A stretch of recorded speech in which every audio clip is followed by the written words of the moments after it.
Channel में स्वागत है आपका। आज हम इस वीडियो में study of physico chemical characteristics of drug substances को पढ़ेंगे। मींस फिजिको केमिकल करैक्टरिस्टिक्स किसी भी ड्रग सब्सटेंस के क्या क्या होते हैं, आज हम इस वीडियो में जान लेंगे। तो ज़्यादा देर न करते हुए वीडियो को स्टार्ट करते हैं।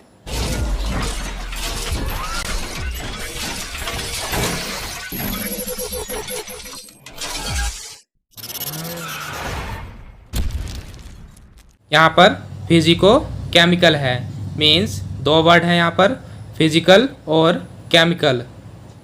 तो फिजिकल का मतलब है बल्क करैक्टरिस्टिक्स और केमिकल का मतलब है सोल्युबिलिटी एनालिसिस। और इनके अंदर भी कुछ पॉइंट्स आते हैं, वो कौन कौन से हैं। फर्स्ट है crystallinity and polymorphism, second hygroscopicity, third fine particle characterization, fourth bulk density, fifth powder flow property. और ऐसे ही सोल्युबिलिटी एनालिसिस के अंदर आते हैं। फर्स्ट है आयोनाइजेशन कांस्टेंट, जिसे हम pKa भी बोलते हैं, second pH solubility profile, third partition coefficient, fourth solubilization, fifth dissolution. तो इस वीडियो में हम बल्क करैक्टरिस्टिक्स को पढ़ेंगे और सोल्युबिलिटी एनालिसिस को हम आने वाली वीडियो में पढ़ेंगे। तो देख लेते हैं हम बल्क करैक्टरिस्टिक्स क्या होते हैं और इनके अंदर जो पॉइंट्स आते हैं वो क्या होते हैं।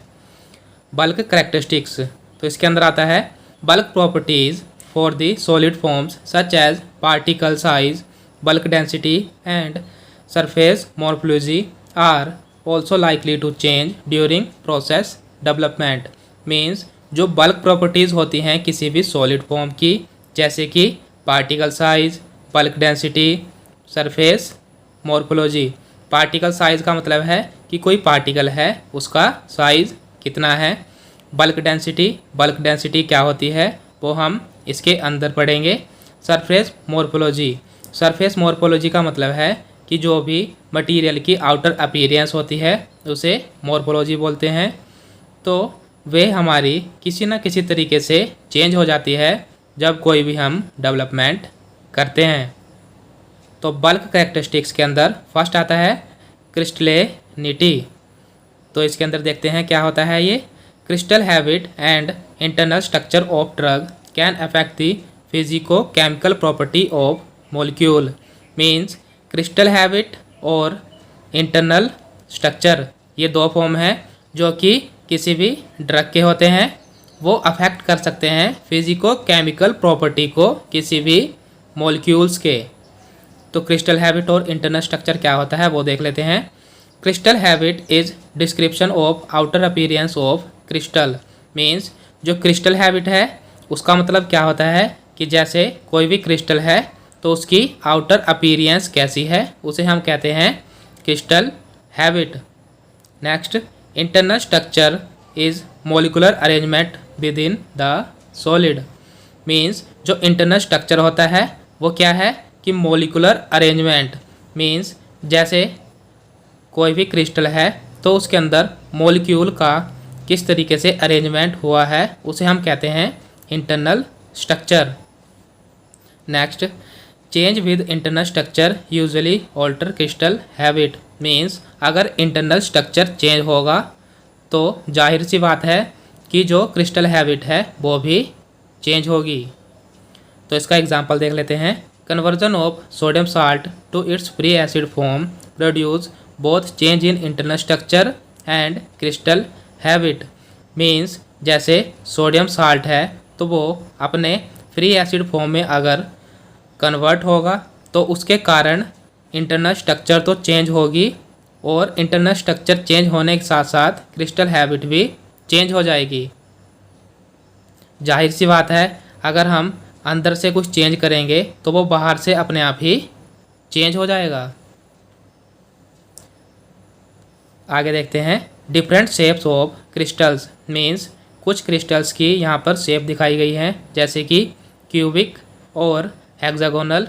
और भी शेप होती हैं उनके यहाँ पर नाम लिखे हुए हैं, टेट्रागोनल, ट्राइगोनल, ऑर्थोरोम्बिक। तो ये डिफरेंट क्रिस्टल होते हैं और उनकी कुछ शेप होती हैं।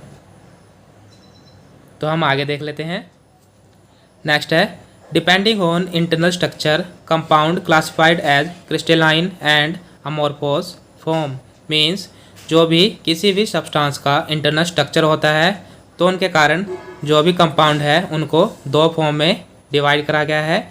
फर्स्ट है क्रिस्टलाइन फॉर्म, सेकंड है अमोर्फोस फॉर्म। तो फर्स्ट देख लेते हैं हम क्रिस्टलाइन। तो ये देखते हैं क्या होता है। These are the compound that are characterized by repetitious spacing of constituent atom और molecule in 3D space. Means जो क्रिस्टलाइन फॉर्म है किसी भी कंपाउंड की वो क्या होती है कि कोई भी एटम या कोई भी मॉलिक्यूल है उसकी रिपीटिशियस form.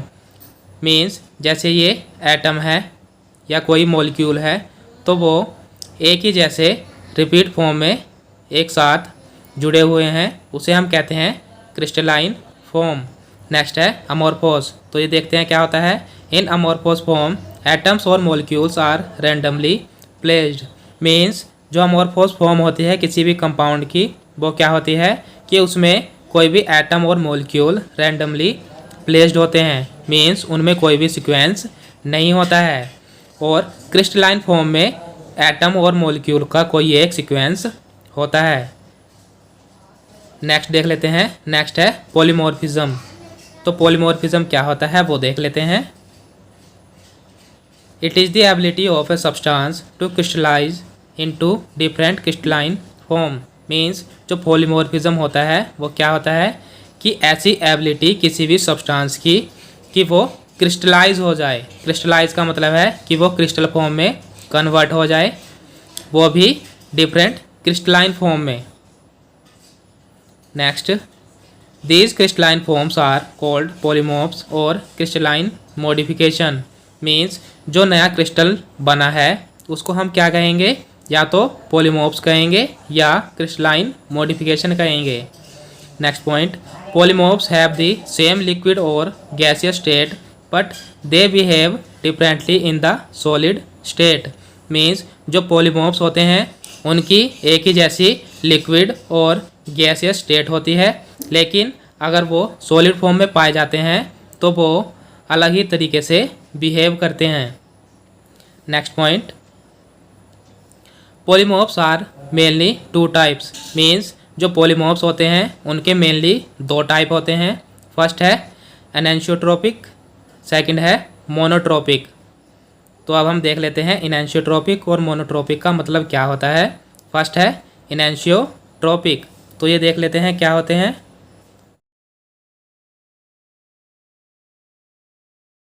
The polymorph which can be changed from one form to another form by varying temperature or pressure is called enantiotropic polymorph.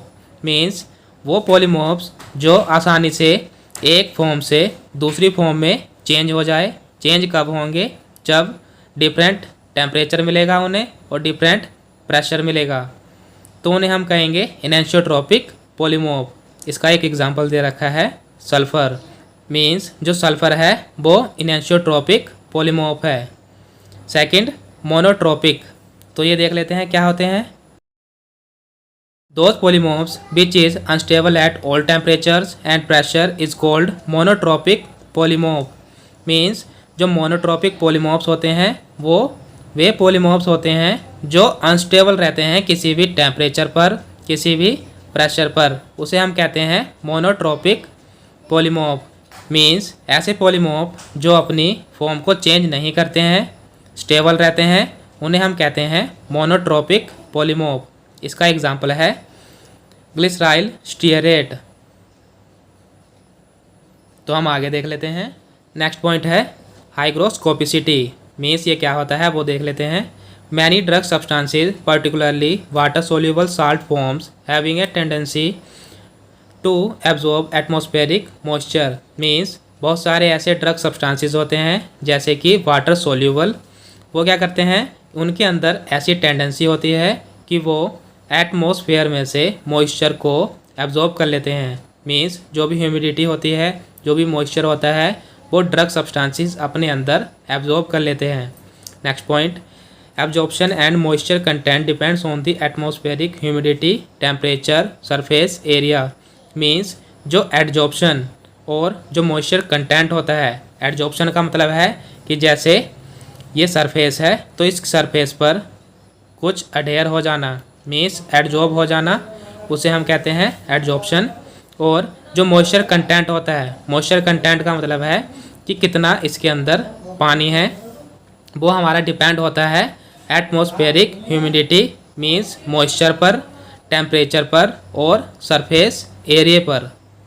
Next point, deliquescent materials absorbs sufficient water to dissolve completely, means जो deliquescent materials होते हैं वो water को absorb कर लेते हैं, जिसके कारण वे कम्प्लीटली डिज़ोल्व हो जाते हैं। इसके कुछ एग्जांपल दे रखे हैं। फर्स्ट है sodium hydroxide, second calcium chloride, third potassium hydroxide. ये सारे के सारे एग्जांपल हैं हमारे हाइग्रोस्कोपिसिटी नेचर के, या जिन्हें हम कहें डीलिक्विसेंट मटेरियल्स। नेक्स्ट है फाइन पार्टिकल कैरेक्टराइजेशन। तो ये क्या होता है वो देख लेते हैं। Particle size characterised by using these terms, means particle size को हम कैसे कैरेक्टराइज करेंगे, उनके लिए कुछ टर्म दे रखी है, जैसे कि very coarse, coarse, moderately coarse, fine, very fine. Means very coarse का मतलब है बहुत ज़्यादा बड़ा, कोर्स का मतलब है उससे थोड़ा छोटा, मॉडरेटरी कोर्स का मतलब है कोर्स वाले से और छोटा, फाइन का मतलब है इस वाले से छोटा, वेरी फाइन का मतलब है बिल्कुल पतला सा पाउडर, बिल्कुल बारीक। Next point, particle size can influence variety of important factors such as dissolution rate, uniform distribution, suspendability etcetera. Means जो पार्टिकल साइज होता है वो बहुत सारे रेट को इन्फ्लुएंस कर सकता है, जैसे कि जो डिसोल्यूशन रेट होता है उसको भी अफेक्ट कर सकता है, यूनिफॉर्मिटी डिस्ट्रीब्यूशन सस्पेंडेबिलिटी को भी अफेक्ट कर सकता है। यूनिफॉर्म डिस्ट्रीब्यूशन का मतलब है कि जैसे कोई सॉल्यूशन है उसमें एक जैसा अगर पार्टिकल साइज नहीं होगा तो अच्छी तरीके से वो सस्पेंड मीन्स उसमें घुल नहीं पाएगा। Next point, some methods are use to determine the particle size such as sieving, microscopy, sedimentation rate. Means कुछ एक मेथड हैं जो कि हमारे यूज़ करे जाते हैं जिनके कारण हम पार्टिकल साइज को डिटरमाइन कर सकते हैं, जैसे कि सीविंग, सीविंग का मतलब है छानना, छानकर हम पार्टिकल साइज को अलग अलग मीन्स सेपरेट कर सकते हैं। माइक्रोस्कोपी यूज़ करी जाती है, सेडिमेंटेशन रेट करा जाता है, जिनके कारण हम पार्टिकल साइज को निकाल सकते हैं। नेक्स्ट पॉइंट है powder flow property. Means powder flow property क्या होती है वो देख लेते हैं। Sufficient flow is required for uniformity of dosage form. Means sufficient flow हमें चाहिए होता है जिसके कारण एक डोसेज फॉर्म की यूनिफॉर्मिटी बनी रहती है। Next point, most flow properties are significantly affected by change in particle size, density and absorb moisture which may arise from processing on formulation. Means बहुत सी प्रॉपर्टी मीन्स फ्लो प्रॉपर्टी हमारी affect हो जाती है। Affect कब होती है? जब पार्टिकल साइज में चेंज होता है या डेंसिटी में चेंज होता है या जो मॉइस्चर कंटेंट हमारे पार्टिकल के अंदर आया है वो बढ़ जाता है, उसके कारण होता है। और ये सब प्रॉब्लम्स कब आती है? जब हम कोई भी फॉर्मुलेशन करते हैं। नेक्स्ट पॉइंट है bulk density. Means bulk density क्या होती है वो देख लेते हैं। The bulk density of a powder is the ratio of the mass of untapped powder sample and its volume including the contribution of the interparticulate void volume. Bulk density को अगर हम सिंपल भाषा में समझे तो जैसे कि आपके पास एक थैला है, उसके अंदर हम पाउडर को पहले फिलअप कर देंगे और उस फिलअप पाउडर में हम 2-3 बार उसको टैप करेंगे, जिसके कारण उसमें जगह बन जाएगी और फिर उसमें हम पार्टिकल को मीन्स पाउडर को डालेंगे। तो जो पहले वाली फॉर्म थी जब हमने उसे टैप नहीं करा था और जो हमने टैप करके पाउडर को भरा है, उन दोनों के डिफरेंस को हम कहेंगे बल्क डेंसिटी। और वही रेशो होता है हमारा बल्क डेंसिटी का। टैप करने से क्या होता है कि जो भी जगह खाली रह जाती है पार्टिकल्स के बीच में, वो भर जाती है और उसमें हम और पाउडर डाल सकते हैं, उसे ही हम बल्क डेंसिटी कहते हैं। Next point, the bulk density is determined by pouring perceived bulk drug into a cylinder by a large funnel and measuring the volume and weight। Means bulk density को हम कैसे निकाल सकते हैं, वो हम कैसे निकालेंगे। हमने एक सिलेंडर लिया है, उस सिलेंडर में हम प्रीसीव्ड बल्क ड्रग डालेंगे। प्रीसीव्ड का मतलब है जिसको हमने पहले से ही छान रखा है, उसको हम एक सिलेंडर में डालेंगे, वो भी एक फनल की हेल्प से। और उसके बाद हम क्या करेंगे, उसकी जो वॉल्यूम है और जो वेट है उनको हम डिटरमाइन करके बल्क डेंसिटी को निकाल सकते हैं।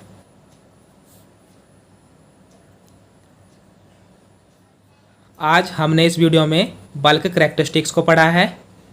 सोल्युबिलिटी एनालिसिस को हम नेक्स्ट वीडियो में पढ़ेंगे। तो आज के लिए बस इतना ही। आशा करता हूँ कि आपको वीडियो अच्छी लगी होगी। अगर आपको वीडियो अच्छी लगी है तो लाइक और कमेंट करके ज़रूर बताना। और आपसे एक छोटी सी रिक्वेस्ट है, अगर आप हमारे चैनल पे नए हैं तो चैनल को सब्सक्राइब कर दीजिए, जिससे कि आपको हमारी वीडियोज़ मिलती रहे। Thank you for watching.